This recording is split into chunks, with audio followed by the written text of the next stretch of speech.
मैं हूं राजेश कुमार, आप सभी को स्वागत करता हूं अपने YouTube चैनल आर्य एकेडमी कोचिंग सेंटर पर। दोस्तों, अपने लोग पार्ट 2 के अम्ल क्षार एवं लवण के लेक्चर 6 तक पढ़ चुके थे और आज पढ़ने वाले लेक्चर 7।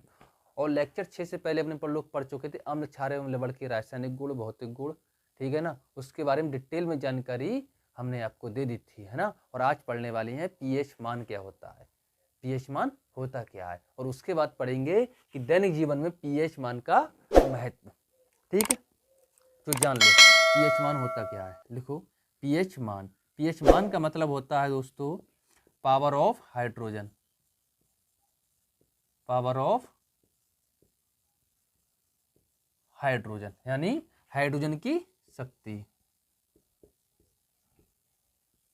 हाइड्रोजन की शक्ति।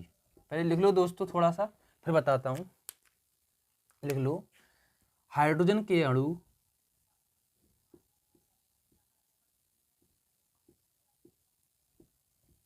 हाइड्रोजन के अणु अम्लता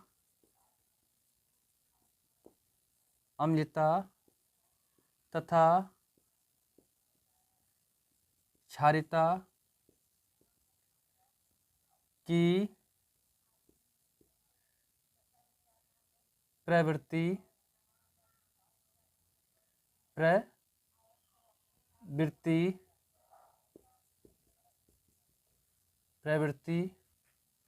को दर्शाते हैं। क्या मैंने बताया दोस्तों आपको कि हाइड्रोजन के जो अणु होते हैं वो अम्लता तथा क्षारीयता की प्रवृत्ति को दर्शाते हैं, है ना। जब किसी पदार्थ का पीएच मान 7 से कम होता है तो वे पदार्थ क्या कहलाते हैं, वो अम्लीय पदार्थ कहलाते हैं। और जिस पदार्थ का पीएच मान 7 से अधिक होता है वो पदार्थ क्या कहलाते हैं, वो पदार्थ क्षार कहलाते हैं। लिख लो इससे आगे, जिन पदार्थ का या फिर जिन पदार्थों का पीएच मान 7 से कम होता है वे पदार्थ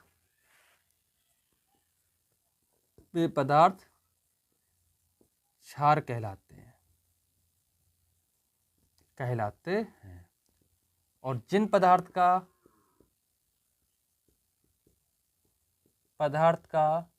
पीएच मान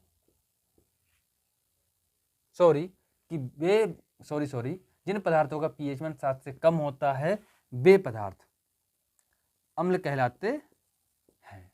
और जिन पदार्थ का पीएच मान 7 से अधिक होता है उन पदार्थों को अम्ल कहते हैं। उन पदार्थ को या फिर पदार्थों को अम्ल कहते हैं, सो गाइस, जिन पदार्थों का पीएच मान 7 से कम होता है वे पदार्थ अम्ल कहलाते हैं, और जिन पदार्थों का पीएच मान 7 से अधिक होता है वे पदार्थ क्षार कहलाते हैं। और वे पदार्थ जिनका पीएच मान 7 होता है तो वे पदार्थ क्या कहलाते हैं, वो पदार्थ लवण कहलाते हैं। ठीक है दोस्तों, ठीक। चलिए, ये मैं जानता हूं कि आपको ये समझ में आ गया होगा, है ना दोस्तों। अब बात करते हैं कि दैनिक जीवन में पीएच मान का महत्व क्या है। तो हमने पहला पॉइंट लिख रखा है, क्या पौधे एवं पशु पीएच मान के प्रति संवेदनशील होते हैं। इनके कहने का तात्पर्य ये है दोस्तों कि पौधे जो होते हैं, पौधे एवं पशु क्या पीएच मान के प्रति संवेदनशील होते हैं या संवेदनशील नहीं होते हैं। ठीक है, तो मैंने इसमें लिख रखा है कि हमारा शरीर 7 से 7.8 पीएच मान के बीच कार्य करता है। जो हमारा शरीर होता है, जो मनुष्य की बॉडी होती है ना, वो 7 से 7.8 पीएच मान के बीच कार्य करता है। जीवित प्राणी इसी पीएच मान पर, यानी जीवित प्राणी इसी पीएच मान के बीच जीवित रह सकते हैं, है ना बेटा। यही मैंने लिखाया है, बहुत इजी है, आप भी लिख सकते हैं और सुनते भी रहिएगा, ठीक है ना। बेसिकली बेटा इसमें क्या बताया, जितने भी प्राणी हैं यानी कि आप हो, मैं हूँ, और भी लोग हैं, और भी मनुष्य हैं, है ना, उनकी जो बॉडी होती है, उनका शरीर होता है, वो क्या, वो 7 से 7.8 pH मान के बीच सुचारू रूप से उनकी बॉडी जो शरीर कार्य करने लगता है, यानी कार्य करता रहता है ना। उससे आगे लिखा है जब वर्षा के जल का pH मान 5.6 से कम हो जाता है। जो बारिश होती है, आपने देखा होगा कि आपके गांव में जब बारिश होती है, जो बारिश का जल होता है उसका pH मान जब 5.6 से कम हो जाता है ना, तब अम्लीय वर्षा कहलाती है। तो वह वर्षा कैसी वर्षा कहलाएगी? अम्लीय वर्षा कहलाती है। और जब किसी वर्षा यानी जो वर्षा में जो पानी आ रहा है उसका जब pH मान बढ़ता जा रहा है यानी 7 से अधिक हो रहा है, तो वह वर्षा कैसी वर्षा कहलाएगी? क्षारीय वर्षा कहलाएगी, है ना। कैसी वर्षा कहलाएगी? क्षारीय वर्षा कहलाएगी।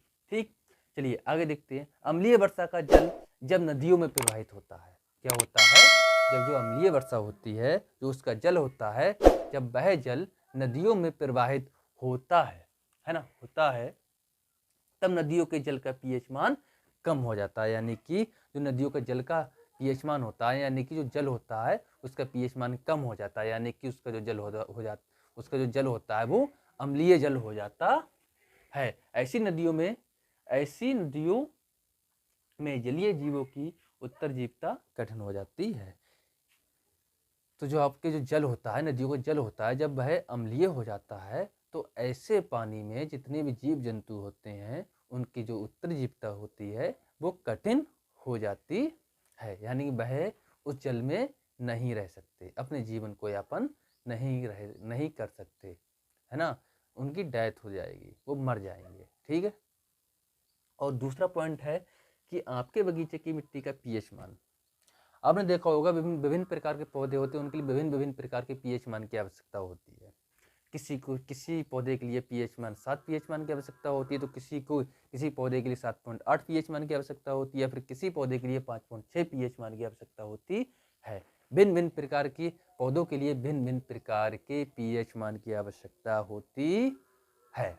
तो देखते हैं इसमें मैंने क्या लिखा है कि अच्छी उपज के लिए पौधों को एक विशेष pH मान की आवश्यकता होती है। किसी पौधे के स्वस्थ विकास के लिए, यानी किसी पौधे के स्वस्थ विकास के लिए उस बगीचे के विभिन्न स्थानों से मिट्टी एकत्र कीजिए।